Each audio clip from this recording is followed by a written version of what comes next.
Yo. Oh, the big show. Yo. What up, my guy? Hey, yo, listen. Everybody, America, global, the world, I want you to welcome Vince Sanity, Vince Carter, half man, half amazing. What's up, man? The greatest dunker of all time. Stack, I see you. 20 years. Stack is on here. I told him, I ain't tell him who, but I told him to be on here. So Stack, I said, yo, Stack, I got somebody for you, Stack. And Stack like, all right, Joe. Vince Carter. What up, man? Long time no see, brother.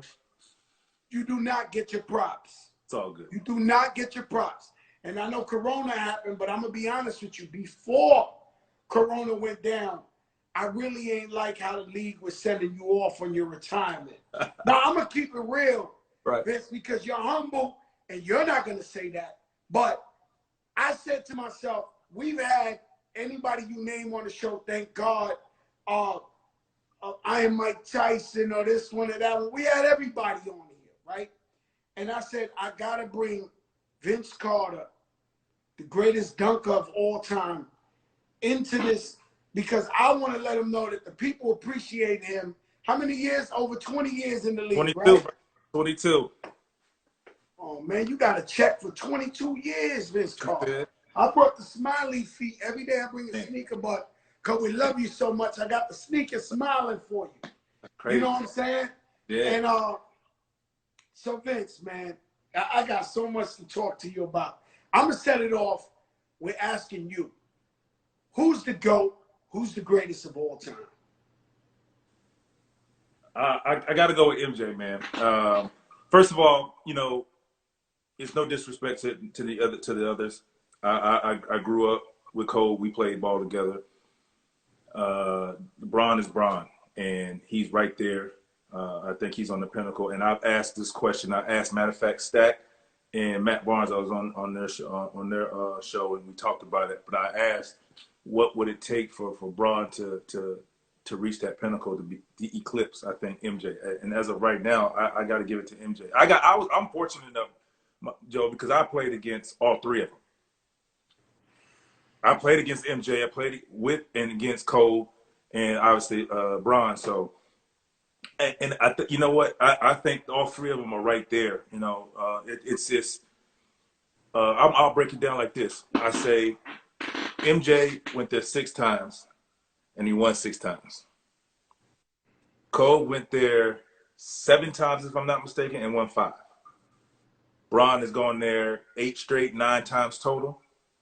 You know, so I think if he wins a championship or 2 in LA, that's 3 championships in 3 different organizations. You know, that's when, you know, he starts kind of eclipsing some people, and he might become the greatest. So I say with LeBron, let's just wait until his career is over to see what it is.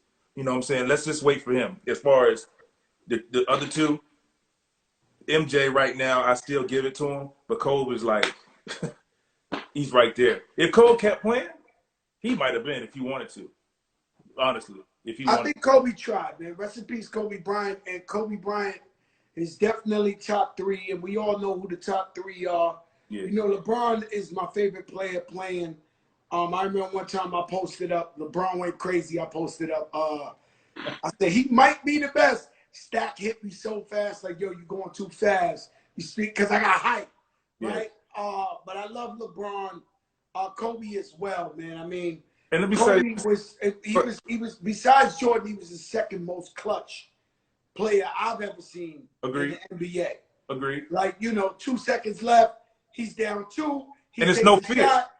It's no fear. I mean, there's a lot of guys who have no fear, and there's a lot of guys who deliver, but like they've delivered. You know what I'm saying? And let me say, man, and this debate is always gonna come off like, if you're a Bron fan, you're gonna think like, when you say something not towards Bron, you're gonna feel like you hating, and you know that's just how it's gonna go. I mean, I understand that, and this is a debate that's gonna last forever because, like, as of right now, there's not many more people you could potentially put in this conversation.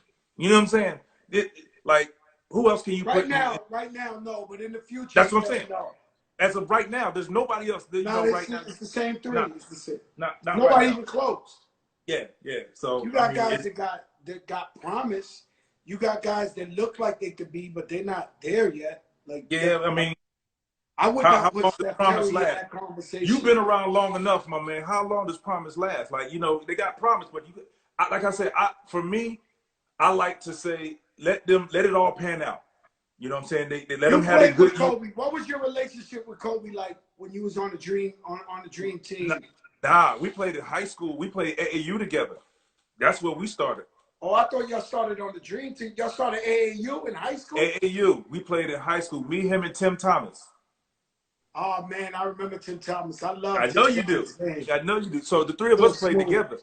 That's what we started. You know what I'm saying? So he was a dog. He had that mentality like we see now. Obviously, he just fine tuned it, molded it into, you know, what he wanted to be. He wanted to be one of the greatest, and he accomplished that goal of us being able to have this conversation. You know what I'm saying? So Yeah, you know when we first, go ahead. One of the legendary stories I always say is I was at Rip Hamilton's house, and Rip said that he grew up with Kobe, and Kobe went the year before him. So he called Kobe when he was going into the draft. He said, yo, what should I do? You got any advice? And Kobe told him, yo, whatever team you go to, whoever the star is, every day in practice, bust their ass and let them know it's a new leader on the squad.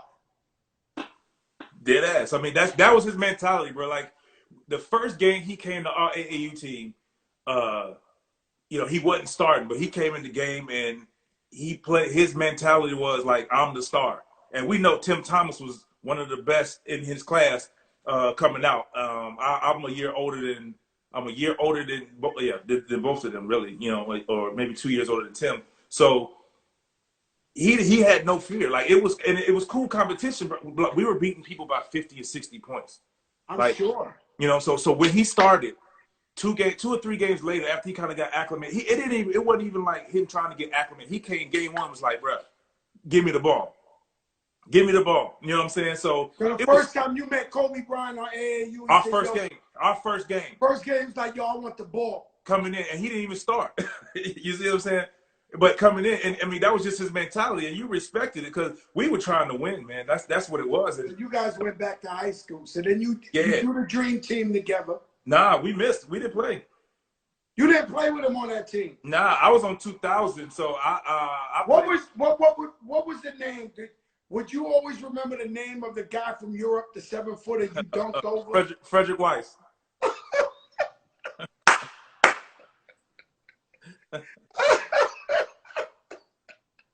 Man. Wait. No, we're gonna get into all the vertical and all that, but at what point you said, yo, I'm just gonna dunk over it? Like what happened?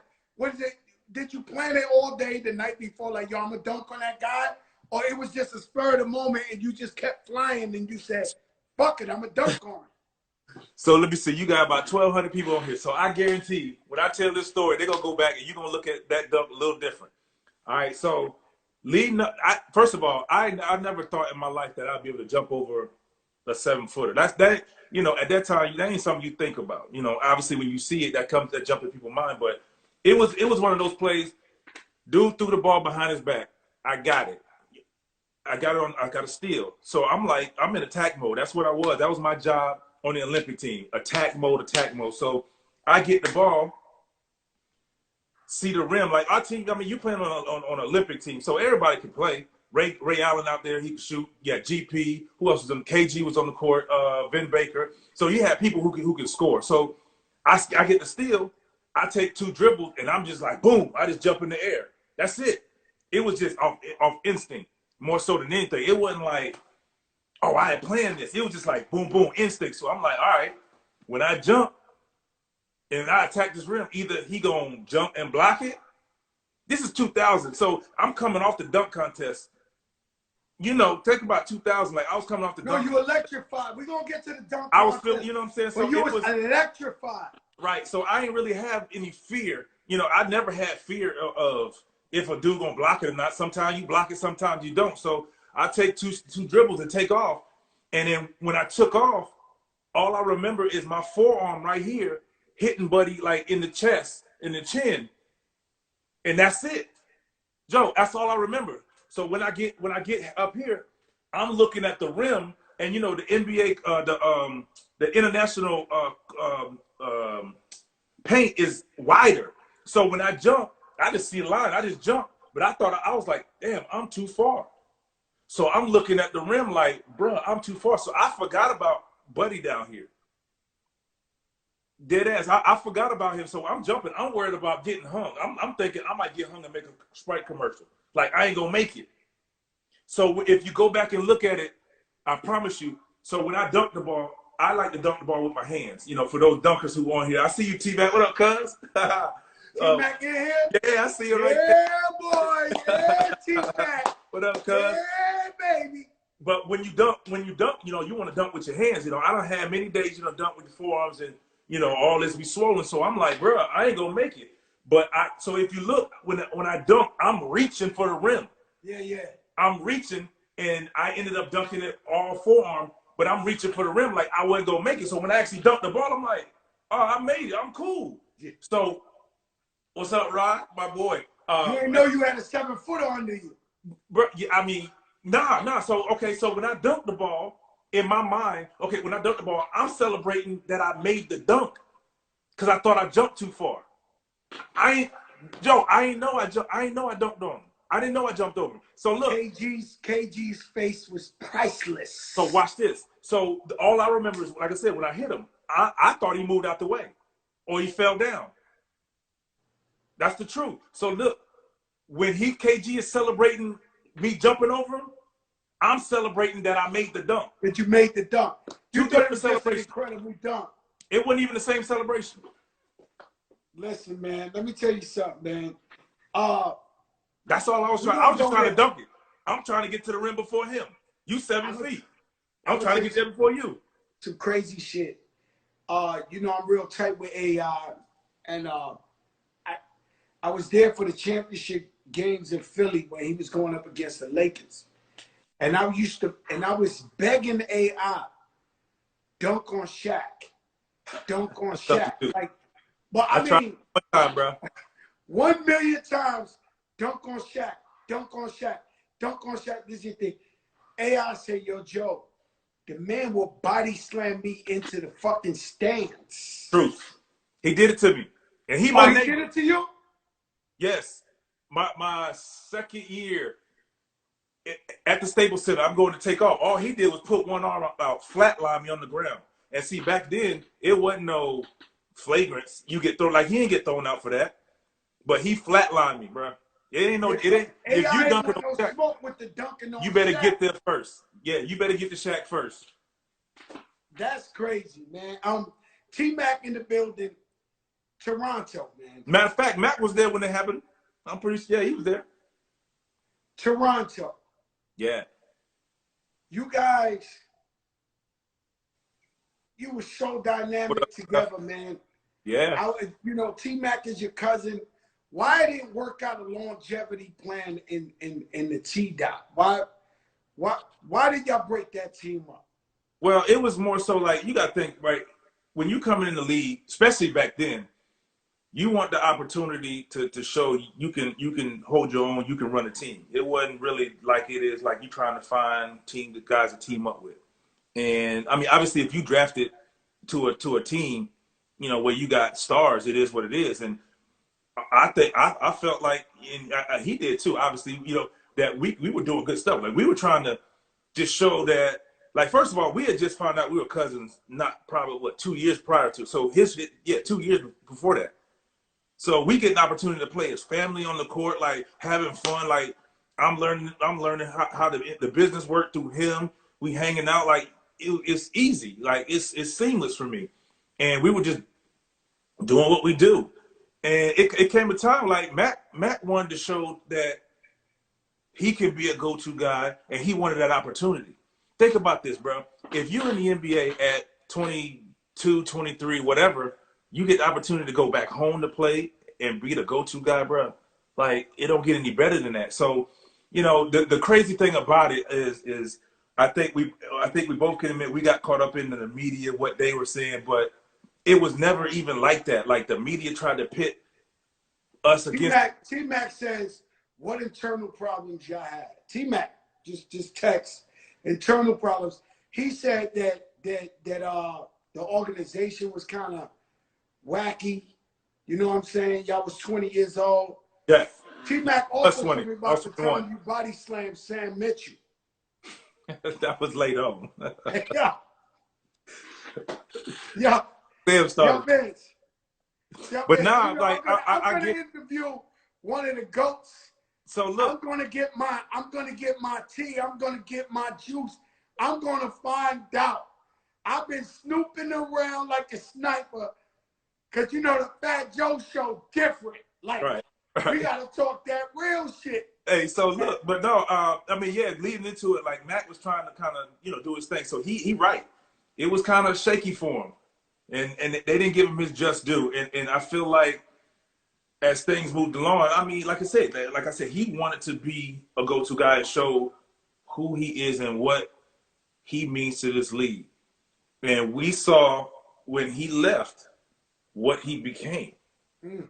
And we talked about it. We were talking about, like, bro, what if the Mac that we know that became a monster and now a Hall of Famer, we kept that together. That's like Steph and KG. They should have never broke up. And right, even like, the biggest case of this Oklahoma, man, when they let Harden go. Right. Yeah, but like I said, so like, what if? Yeah, that's what I'm saying. It was always a what if, and we just like later on. I mean, we're talking about like what could have happened, and we definitely felt like we could have pulled off a chip or two, you know, because if we doing what we doing, you just bring another guy in, a role player, really just a solid guy to do what we needed on top of what we had, bro. Like it could happen, but I don't blame him. I don't have a problem with it because, like I said, Matt getting the chance to kind of to go home and play versus dealing with what he was dealing with. Like he told me a funny story about when y'all was on a plane going to Sacramento. It was like a 6-hour flight. I already know. Oakley, Mosey Balls. Dale Curry. Tell me that story, Vince. The people don't get to hear. We always wonder what it's like on the private team plane. So we on the off day. We flying from somewhere. We going out to man, I hope I tell this right. So Matt, help me out. So there you go, right there. He laughing. We going to Sac. We got an off day out there. So we on the plane. We young. Me and Mac, and we didn't really drink like that back then. Really didn't at all. But man, it's bottles passing around on the plane. People lit, whatever. They going crazy. They in their mood. And then we get to Sac, like in town, get on the bus. I'm talking about they playing games where if you hold a drink too long, you either got to drink it, take the shot, or whatever it is, or wear it. Point blank. That was Oak's rule. You either gonna take the shot or you got to wear it.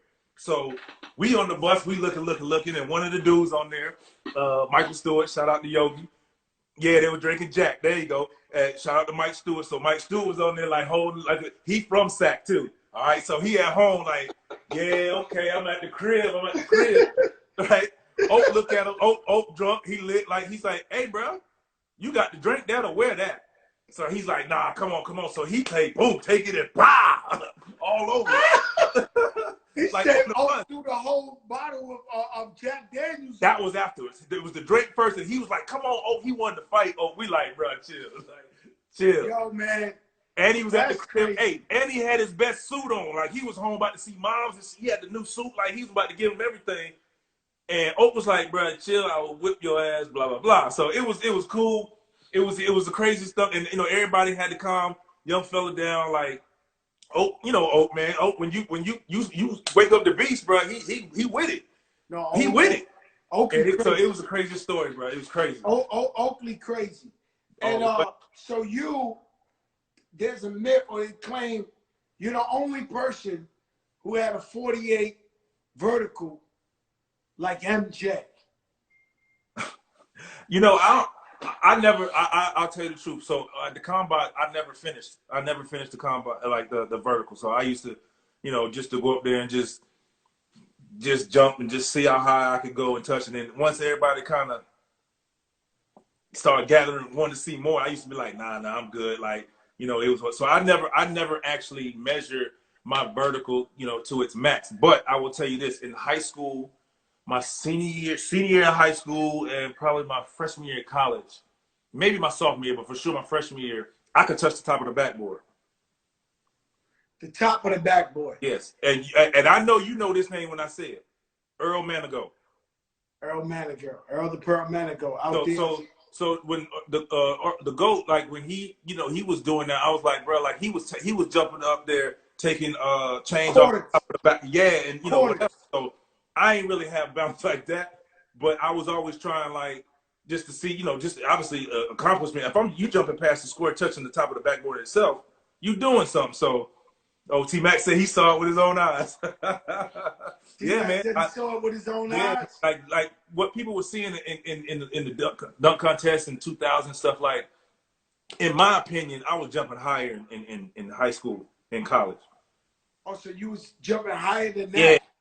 Yeah. I was touching the top of the backboard in high school. Shit. So sure. When you're doing all this in the dunk contest, fuck it, we gonna go there and talk dunk contest. Yeah. You know the dunk contest turned trash for a couple of years, and it wasn't for you, T-Mac, and Stevie Francis to bring that type of energy back to the dunk contest. T-Mac said you was on his ass. You was telling him every day, join it. Join, come on, let's get it excited. Let's go. He said you was pumping him up, and you got him enjoy the dunk contest. Yo, for months, not even weeks, for months, Mac was like, I feel like at first he was like, all right, cool. And then it just like became like he didn't want to do it. He didn't want to do it. Mac, man, I was begging this dude for months. Man, let me tell you, the night of the dunk contest, he did not want to do it. For real? He said he's still mad. Hey, bro, that night, so look, we're in the dunk contest. Matt, I'm going to tell the story. Prior to it, like, I don't know if, Matt, you remember, we were in San Antonio. This is when I knew he really didn't want it. We were in San Antonio working on some stuff, seeing what we come up with. We throwing the ball all over the gym, catching it, dunking it, doing whatever, you know, crazy stuff. Like, that was probably our best show, fooling around after practice. And then, you know, we get to Oakland. We get ready to go over to the arena for our practice time. Our cart is nowhere to be found. They ain't show up. We in Oakland. I'm sorry, we in San Francisco having to go to Oakland. Our car not even there. So we ended up taking somebody else's car so we can get over there on time. We're like, hey, bro, we need to get over. So dude was like, all right, cool, let's go. So he takes us over there. We miss our practice time. So we didn't even get to practice. But, you know, let me ask you something. Was you practicing these dunks in front of T-Mac and Steve Francis? Or is it like a secret, you don't show them what you do? Now, Mac saw probably most of the dunks that I did. Like most of the dunks. He knew you was going to throw your arm in the ring. No. I'm about to get to that. I need that. That's about to throw you off. Moment. That's going to throw you off. So all the dunks that I was going to do, once we got into the, like, right before we start the warm-up line or whatever, I got out there. I was so hyped, man. I saw all these people and all the peers and all the stars and, you know, just in the moment somewhere I always wanted to be a part of. And I was like, man, this is not going to work. This is not good enough. It's not good enough. So I'm up there just trying to figure stuff out, whatever. And so the first dunk, the reverse 360 windmill, I had done a couple of times, and I was barely making that. So I had scratched that a long time ago. But when I got up there that night, I was like, bruh, I'm about to swing for the fences. You know what I'm saying? And, you know, because, see, the reason the adrenaline. Right. It was crazy. I was on 10,000. Like, I was ready. And the reason I wanted Mac there is I knew he could push me. And we can make it a classic because of his ability. He didn't believe that he could win. He didn't want to be there. But I'm like, bro, we can make this legendary off the simple fact of what we do in practice, fooling around. And games. Like, we were just, you know, we were like, okay, who you trying to dunk on tonight? And I could tell that story too.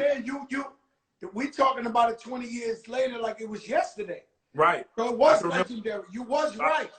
I can remember times at games like we were playing in Chicago, and you know, Carnell David, we picked him. He was the chosen one that night to get dunked on, and T Mac just you know, he didn't want it like these. So, but anyway, it was like that. I need to know about the arm in the rim. So that's what I said. So we leave the legendary. You seen Hollywood. You said, "Fuck it, this is my moment. I'm going to go bonkers." Yeah. At what point was it planned, or was you just in the air and said, "Fuck it"? Because I know where I was at when I seen that dunk. It was never planned. It was made up that night. So you said that night, "Yo, I'm gonna throw my arm in the rim," or you said, or while you was taking off, you said, "Fuck it, I'm throwing my arm in." So the between the legs dunk was made up that night. I saw that. I saw a still picture of a dude doing it, in a magazine, which reminded me. I had done it in high school, fooling around, but not to this extent. They told us, mind you, we were late to the arena, so we missed our practice time. They told us we had to use a teammate in the dunk contest. We like, what? Like, we ain't never, we ain't practiced nothing. We ain't talked about something. We like, all right. So we get out there. I said, Mac, I need you to just bounce the ball, waist height, and get the hell out the way. He's like, what? What you gonna do? Mac, you remember this. The first time he bounced it was too high. He's like, bro, what you gonna do? Cuz, like, what you gonna do? I said, just bounce it, waist height, and get out the way. And that's what I came up with. So I made that up that night. The arm in the rim, I was in Gary Payton's game that summer prior in the layup line, jumping into the rim and just putting my arm in and just taking it out, fooling around. So I go up to Catino Mobley. I said, Cat, you remember I was doing in the layup line, putting it in? I said, I'm going to try that, but I'm going to hold on. And, so that was it. I thought of that right when it was my turn. I was like, all right, I'm going to try to hold on. But I had never practiced it. So if you notice, I walked to the rim first. I'm trying to figure out and buy some time, figure out what angle to do it up. I said a little prayer like, Lord, please don't let me fall off this rim and break my arm because I ain't never practiced it. So sweaty arms, you could fall off, all of that. So I walked back. I remember rubbing my arm off. I said, man, here goes nothing. So when I get up there, I just wanted to show people I can jump. How high? I mean, jump as high as I can. See my vertical, and then wow the crowd. Like when I put my arm in the rim. How many times did you rewind that dunk when you got home? How many times did you rewind that dunk and see it over and over and over and over again? Man, man, that night alone, just seeing it, because I still couldn't believe it. That's the conversation Mac and I had after the shit, during the dunk contest, after the dunk contest. I was just like, bruh, that could have gone one of two ways. We could have been talking about this now, and it could have been the other way. Like, you could have been like, talk to me about you falling off the rim. Talk to me about you being a dummy, breaking your arm on it. What was you thinking? But let me tell you something. I had no fear, man. I wasn't afraid to fail, man. I wasn't afraid to fail. I was like, bro, this is my chance. I'm on the big stage. You half amazing. You know why I asked you how many times because that's a historical moment. And every single day, my daughter, she just turned 14. She's executive producer of the show. But every day she watches, she dances. Every day she watches the Super Bowl of either Beyonce at the Super Bowl or J-Lo at the Super Bowl with Shakira she just watches them. And I remember that night recently in the Super Bowl when J-Lo did the halftime. She came back to the boat. Shout out to Lauren and J.R. Rodinger. They got the biggest yacht in the world. So we threw a party for J-Lo. So she came back with her dances. I watched J-Lo watch that performance for at least about 3 to 4 hours straight. She just stood in front of the TV. A-Rod was like, yeah, baby, you did your thing. But she just kept watching it. I think when you put so much work and it's such a classic moment, you got to watch it. Like, you can't believe it yourself that you pulled it off. Right. That's how it was when I jumped over the dude in the Olympics, for sure. Like, I couldn't believe when they showed me that for the first. I didn't know. I didn't get to tell it. When I realized I jumped over Buddy in the Olympics, I found out after the game. GP's homeboy had the new small little camera, and he's like, bro, look. I watched it 7 times. Like, no, rewind it, really.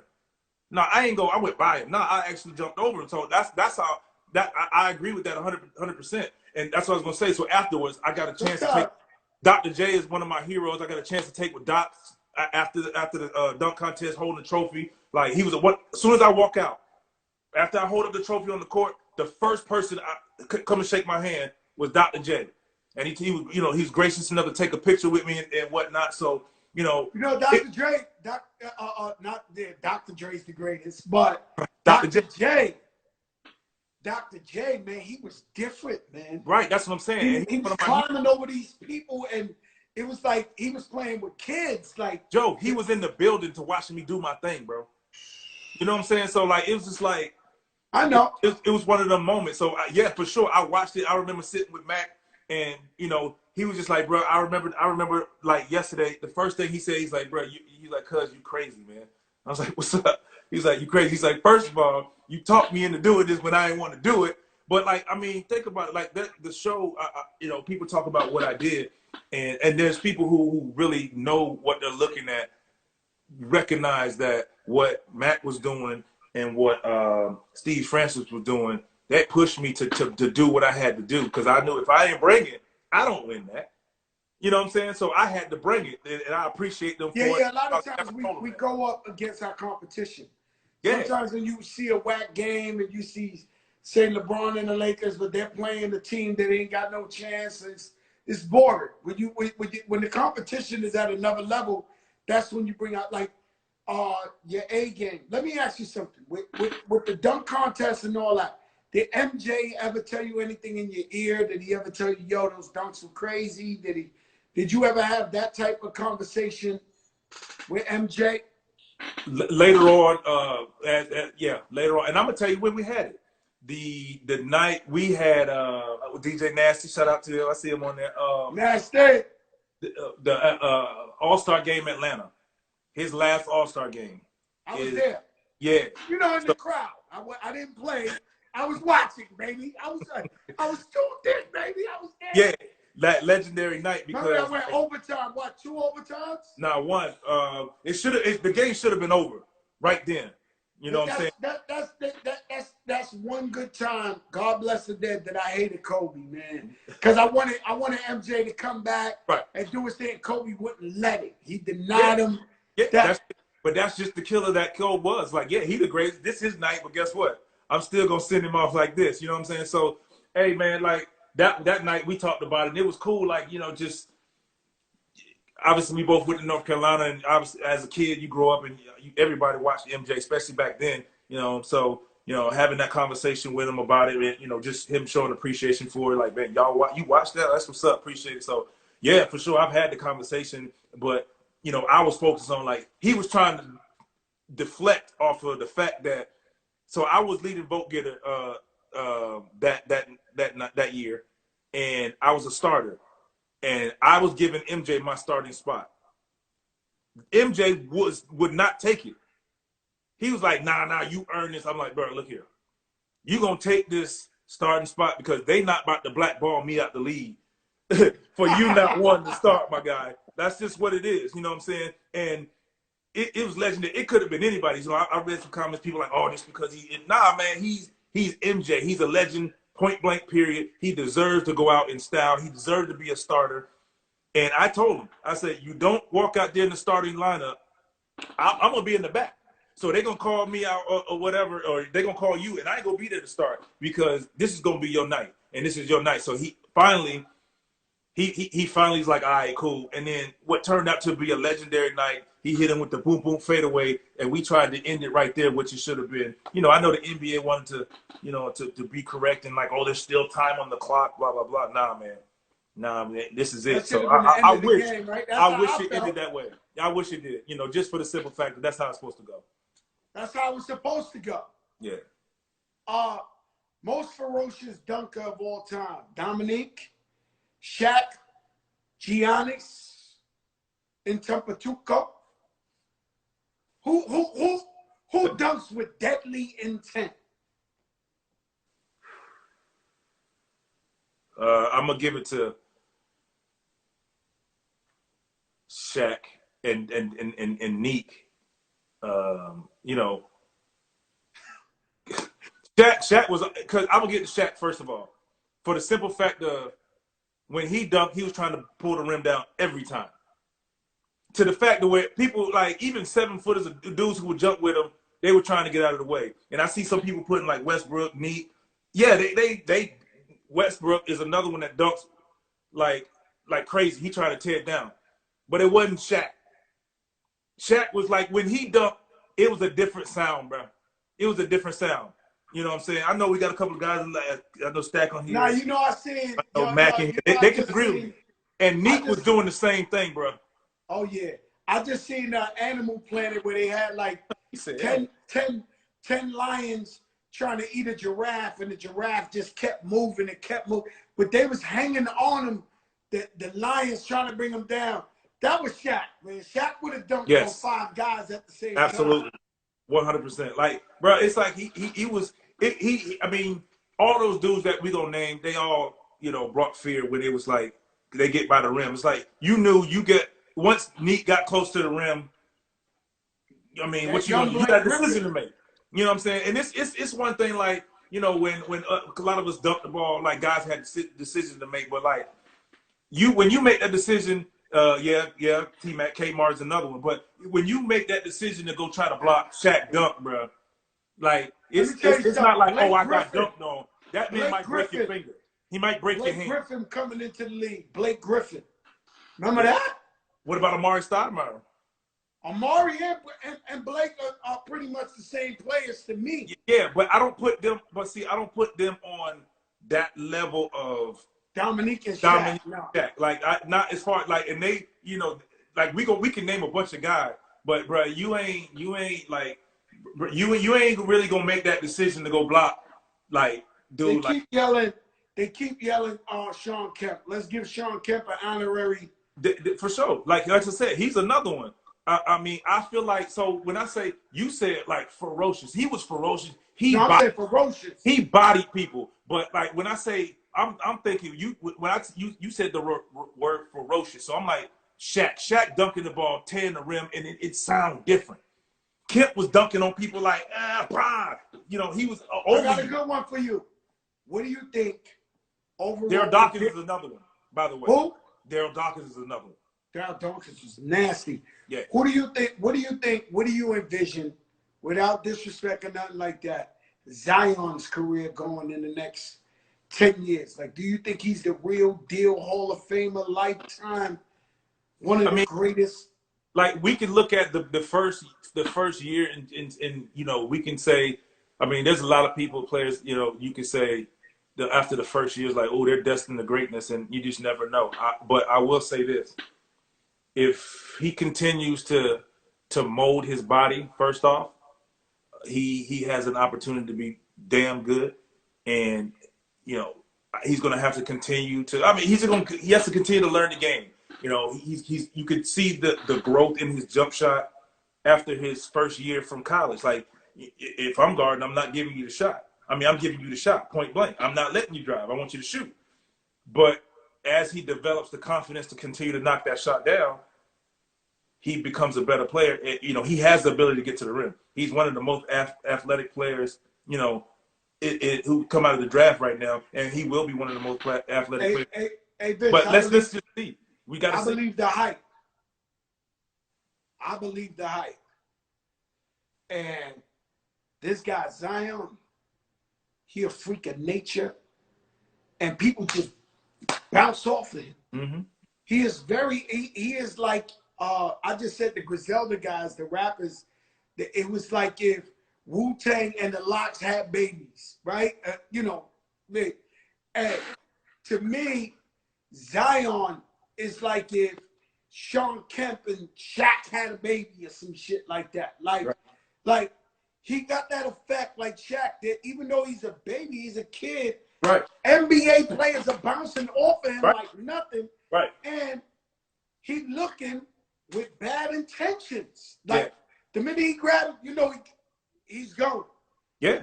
I believe that. And you know that. So you make like he's another guy. You make that decision. I mean, he got the mentality. He can dunk on you. Like, I mean, I want to see after, his first year, he didn't play that many games. So it's like, I want to see over a course of 82 games how it plays out. You know what I'm saying? And then we can kind of, go from there. Like, he's going to hurt though. He gonna hurt them, Vince. If he You got to stays, stay if he because he's. Hey, bro, stays, let's keep it up. Let's keep it up 100. He's carrying a lot of weight. no, he gotta lose weight.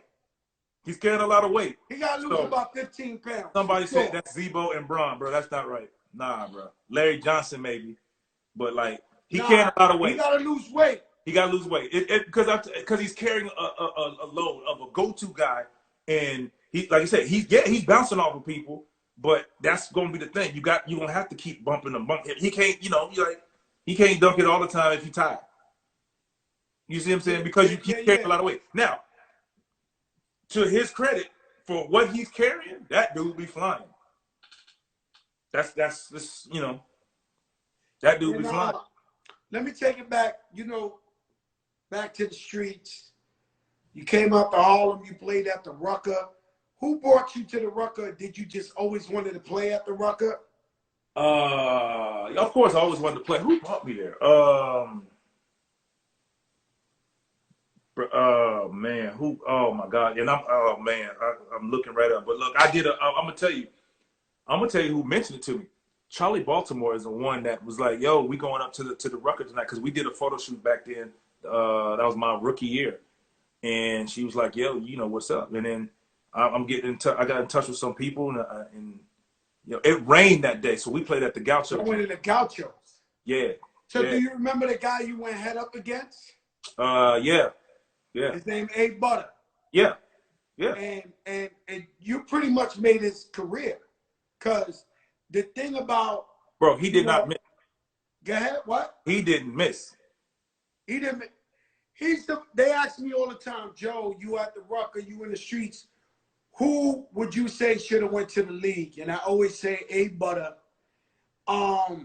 Because anybody I brought, if I brought AI to the game, if I brought anybody after the game, they would be like, yo, who's that guy? Like, he should be in the league. He was fearless. Right? He was fearless. He was fearless. And, to this day, when he walks down the block, he's the guy who went head-to-head with Vince Carter. Yeah. Yeah. What was that like? And, he was a kid. It was crazy. So I got there a little late, and the game was going on, and checked in the game, dude. And I got the first time I was like, bro, let me assess the situation out here. You know what I'm saying? You don't just walk up on somebody and just start playing up close before you be like, all right, I ain't trying to get embarrassed on the first play. So let's see what's going on. And he hit the J. I was like, all right, cool. Let me go down here. And it was just back and forth. And, once he got rolling, I was like, all right, now let me get rolling.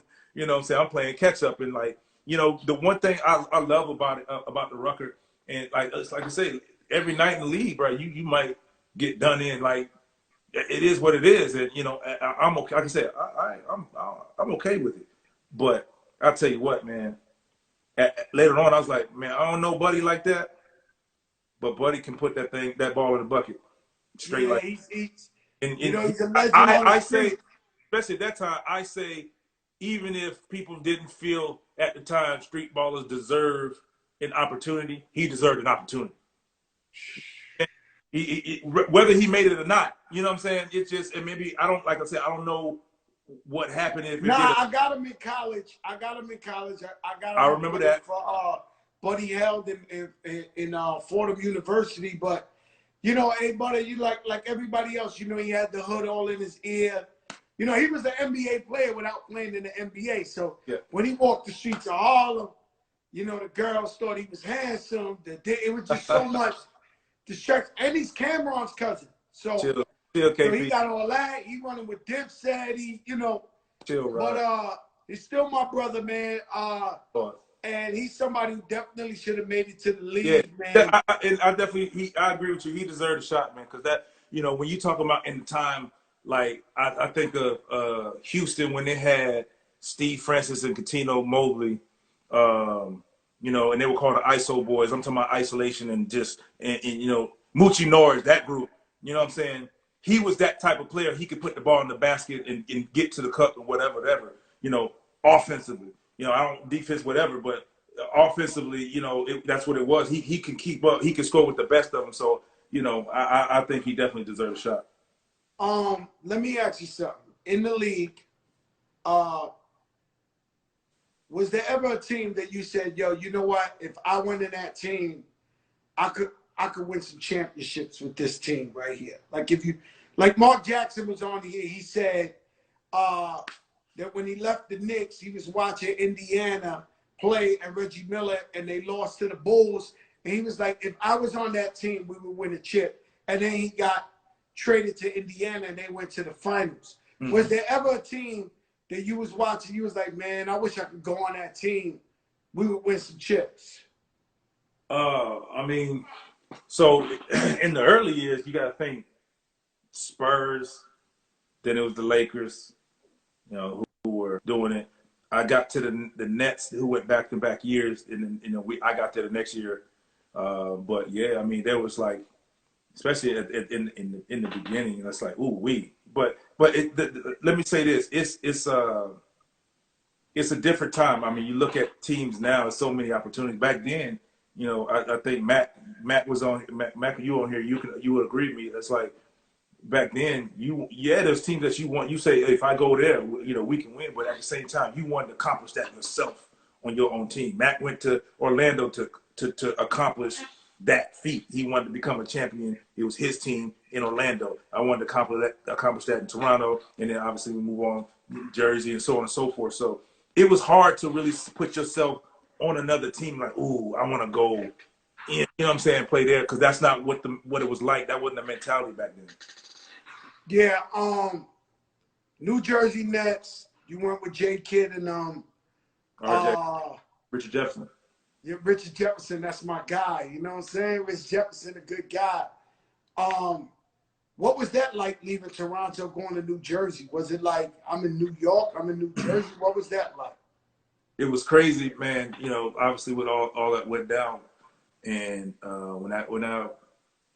when the trade actually happened, I was still injured. I had an Achilles issue, so I got to Jersey, and they were playing. After the trade, the first game was against Toronto. In Toronto, I didn't play. I didn't play that game because I was still hurt. So I was out for 5 games before I actually played. And I remember my first practice back. J. Kidd was like, "So don't, you know, I'm gonna test the waters and see, you know, how high you jump." I said, "All right, cool." First practice, he throws a lob, top of the square, you know, out there, whatever. First game, he throws one that floats up to the, you know, top of the backboard, and I'm trying to go get it. And he was like, okay, I see Kerry Kittles, you know, I see people. Kerry Kittles wasn't on that team. He's like, okay, I see you trying to. Kerry Kittles was a good. I see people say name Kerry. See Kerry Kittles, Kenyon Lucius. Did you they all left. They were all gone when I got there. So it was like J. Kidd, Jock Vaughn was there, Jason Collins. That squad. So Keith Van Horn on your team. He was already gone. No, he was. I like that guy. I used to like this game. Yeah, but J. Kidd was like, bro, we gonna see what's good. So he was just throwing me lobs everywhere, right? It was like whatever. And I was trying to get it. So I mean, let me tell you, bro. The one thing about playing with, he's a Hall of Fame point guard, bro. He could see the game develop before you, the player, saw it. So he made the game. Just imagine, bro, like if you playing in the game right now and you feel like, okay, I don't fit in, but you got somebody that can throw you the ball in position where all you gotta do is catch and score, bro. It doesn't get any better. No. He was smart. His IQ was out of this world. You know, J. Kidd. That's why they still got him coaching and all that. Like, how about you? Unbelievable mind. Unbelievable mind. Are you thinking about coaching or commentating, or what do you think? I definitely want to do the broadcasting. Coaching right now, yeah. T-Mac said Van Horn. So you want to do the commentating? Yeah, for sure. I definitely, that's the plan for now. And then maybe a couple years down the road, maybe something comes up and me and T-Mac might end up coaching the team together. Imagine that. T-Mac. Hey, first of all, my guy, Matt couldn't be nobody coach, bro. Let me tell you something. We get fired. T-Mac, my guy, he put me on to get money and everything. He hit me up and be like, "Yo, Joe, I know this lick." Like, all right, T-Mac, let me know. Open the gates. Right. T-Mac, my brother. Listen, bro, I want to thank you I want you to know that we know, the people know, you're one of the greatest of all time. Appreciate it. Probably the greatest dunker of all time. We appreciate you for 23 years, 22? 22, yeah. 22 years of service, man. Yeah, bro. It ain't happening. Huh? Are we trying to give me another year? It ain't happening. Nah. I mean, 23 and fall on that Jordan, that MJ. Right. You know what I'm saying? So yeah. I don't know. Nah. The season was cut short. Maybe your knees feel better. I feel great. I don't know. I mean, I'll take the check, you know. Right. You know what I'm saying? Yeah. But I want to salute you, tell you we love you, man. We appreciate you. Everything you done for us, man. You helped us get past good times, bad times. And we love you, my brother, for everything you done for the people, the culture. Appreciate you, bro. I can leave you with this story that we seen today. Everybody been talking about Ahmaud Arbery, the kid from Atlanta who got shot while he was jogging. Do you want to leave us with any words, you know, of encouragement or? Man, you know, this is a scary day and time. And, you know, we as people, we want to move about on how we want to move. But, you know, at some point, you know, we got to, you know, hold people accountable for their actions. And I hope, you know, we find justice for him as well as all of the others who were slain and murdered senselessly. You know, because like I say, if we don't stop it now, it ain't gonna happen, and we always gonna fall short. And we can always sit here and say what ifs and how can we, but we just gotta keep banding together and finding a way. You know what I'm saying? And sometimes it feel like we talk and nobody listening, but if we stop talking, they damn sure ain't gonna listen, and nothing will never happen. You know what I'm saying? So I just say to all the people who are here and everybody else, man, like we just gotta keep spreading the word and keep making sure like we get justice, man. We do things the right way. And sometimes like, what is the right way? I know we sit there and say, what is the right way? But something got to be done, and our voice got to continue to be heard, man. That's it. We just got to keep. The right way is what we see in the social media today and in the news. The right way is the people protesting in front of these murderers' houses, and just bring awareness. And if we're gonna vote Joe Biden in, I'm not so mad at Diddy.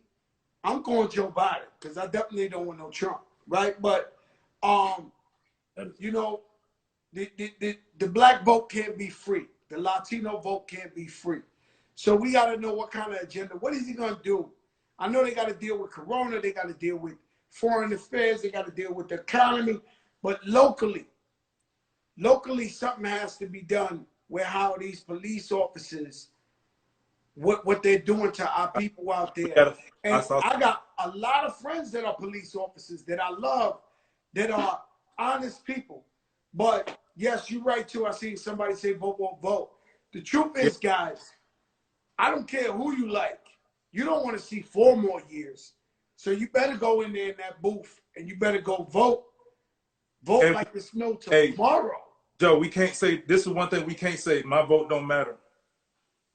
Because my vote matter. No, I'm saying we can't say that. Like, no, we can't say that because with a collective group saying my vote don't matter. I'm just one of whatever. But just imagine how many people out there saying that, and it got to be done. You know, one thing Matt Barnes did say, I saw him say, like, you know, outside of us speaking out and doing internally, the police got to hold, you know, their partners and their, you know, these guys accountable for their actions too. And I know it's a reach, but at the same time, bro, like we can't not talk about it, and we can't not press on. We got to keep pressing the button, just like what we do. Like when, you know, like hustlers, like we hustling, like we got to keep hustling, bro. We got to keep saying, but this needs to be done until our voices are heard. And we know it. We don't get a fair game. We ain't playing a fair game. We ain't playing on the same playing field. I know that. We know that. But if we stop talking, if we stop like making each other aware, it ain't gonna matter, man. Like, so we gotta just keep pushing, bro. I'm with it. See, my thing is, some people say, yo, I don't like Joe Biden, or I don't like this, I don't like. So they talk about the Corona. It was the 5G. Yo, it was man-made. Yo, bro, what I know is you got to stay in the house or your ass getting Corona. I don't care who did it. I don't, you know, So if it's fuck Biden, then what you say? Vote for Trump or don't vote and let Trump win, and then we get mad that we ain't go vote. Yeah. So my thing is, people, you got to get out there. You got to vote. You got to first. You got to register to vote. Then you got to vote. Yeah, yeah. And hey, real quick before you say it, we can't be mad with the results if we ain't vote. You the person, if you ain't vote, you can't be mad with the results. Yeah, you can't be mad. I mean, I know when Obama went, man, I was on the line for like 4 hours in the sun, 90 degrees in Miami. Like, yo, and we got to have that same type of energy. Yeah. Because if not, these type of things is going to keep happening to us. Yeah. And happening to all. The result of it. You know, I believe if Biden or Obama was in office, we would have prepared better for this pandemic. We had 2 months to prepare for this pandemic. Yeah. 2 months. Yeah. Jump start. They ain't take it serious. They was worried about the stock market. Yeah. And now, if you're telling people we don't have the vaccine yet, people still dying, but everybody's saying they got to work. So they said, go work.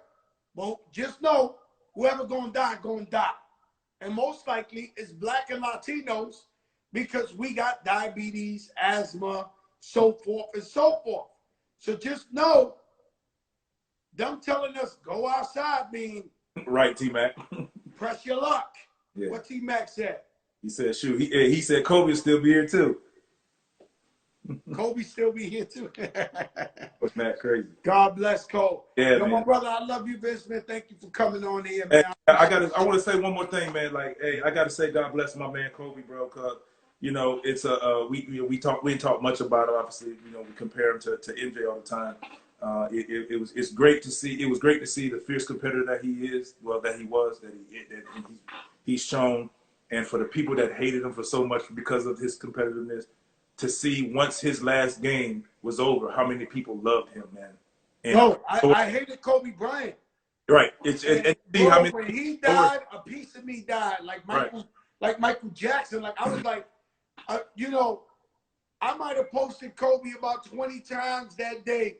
People must have thought, yo, Joe clout chasing or something. Like, yo, I could not believe Kobe Bryant died. So how about this? Check this out. That was my birthday. My birthday. We had a game that night, and you know, walking into the arena, we getting ready for the game, and we having our team meetings, and you know, my phone blowing up, popping up. You know, either it's happy birthday or bro, did you hear about Kobe? You hear about Kobe? Like, what about him? What about him? I had just talked to Buddy 2.5 weeks ago, and we had a conversation about like, you know, how happy he was in retirement and how great his life was, and he was just the happiest he's ever been. And for me, that was great to hear because he was you know, like I said, a fierce competitor, and you know, to see him so happy, he's like, bro, I'm so happy, man. My life is good right now. He's like, retirement's gonna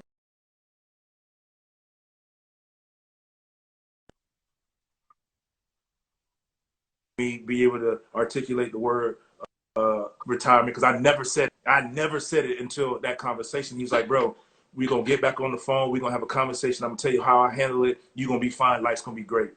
And then on my birthday, you know, receiving that message, man, it was kind of one of the craziest moments ever. And that'll stick with me forever, because like I said, you know, I couldn't celebrate or appreciate my birthday. And for the next couple of years, you know, it's his day more so than mine. You know what I'm saying? So I just wanted to just say that, you know, we love him, man. And it was crazy. It was crazy. My phone went over. You know, they know how much I love the game, so my phone went off. Mm-hmm. They were like, yo, Kobe died, but Kobe died, but Kobe died, but Kobe. I was like, oh my God, this shit cannot be true. Then I said, it's true.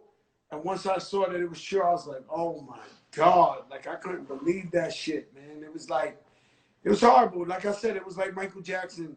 When Michael Jackson passed away, I heard it on the radio. I had to pull my car over. How about this? I got traded to Orlando that same day. It's crazy. Like two of the most significant people, like in our time, you know, in their obviously in their respective business, You know, I was traded to Orlando. I'm getting a chance to play at home for the first time. We excited. Hour later, we hear MJ pass. Like, what? Like, how crazy is that, bro? So it's like it's been crazy, man. Some people like, yeah, man. It's so 2020 has been oof. been crazy. This coronavirus, man, is killing all our people.